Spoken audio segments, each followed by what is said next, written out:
وزیر اعظم شاہد خاقان عباسی اقوام متحدہ کے 72ویں جنرل اسمبلی کے اجلاس میں شرکت کے لیے 4 روزہ دورے پر امریکی شہر نیو یارک پہنچ گئے ہیں۔ نیو یارک آمد پر پاکستان میں امریکی سفیر اعزاز احمد چودھری اور اقوام متحدہ میں پاکستان کی مستقل مندوب ملیحہ لودھی نے وزیر اعظم شاہد خاقان عباسی کا استقبال کیا۔ وزیر اعظم شاہد خاقان عباسی اقوام متحدہ کی جنرل اسمبلی کے 72ویں اجلاس میں 21 ستمبر کی سپہر جنرل اسمبلی میں خطاب کریں گے، جہاں وہ پاکستان کا موقف پیش کریں گے۔ دورے کے دوران وزیر اعظم اقوام متحدہ کے سیکریٹری جنرل اور امریکی نائب صدر مائک پینس سے ملاقاتیں بھی کریں گے۔ وزیر اعظم کی ترکی، ایران، افغانستان اور سری لنکا کے صدور کے علاوہ اردن کے شاہ، برطانیہ اور نیپال کے وزرائے اعظم سے بھی ملاقاتیں ہوں گی۔ 4 روزہ دورے کے دوران وزیر اعظم کونسل آف فارن ریلیشن سے خطاب کریں گے، جبکہ پاکستان امریکہ بزنس کونسل سے بھی بات چیت کریں گے۔ وزیر اعظم جنرل اسمبلی سے خطاب میں کشمیر اور روہنگیا مسلمانوں کو درپیش مسائل بھی اجاگر کریں گے۔ اس کے ساتھ ہی وہ اپنے دورے کے دوران امریکی نائب صدر مائک پینس اور دیگر عالمی رہنماؤں سے بھی ملاقاتیں کریں گے۔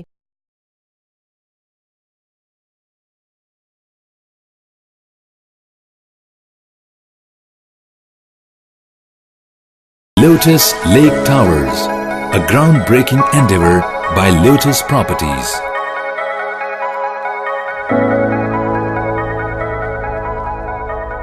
پاکستان میں پہلی مرتبہ حالات حاضرہ کے مختصر مگر جامع پروگرامز، خبروں، تبصروں کے علاوہ دیگر سماجی، تجارتی، ثقافتی، تفریحی، معلوماتی، مذہبی، تعلیمی، صحت اور بچوں کے پروگرامز صرف TNN TV پر۔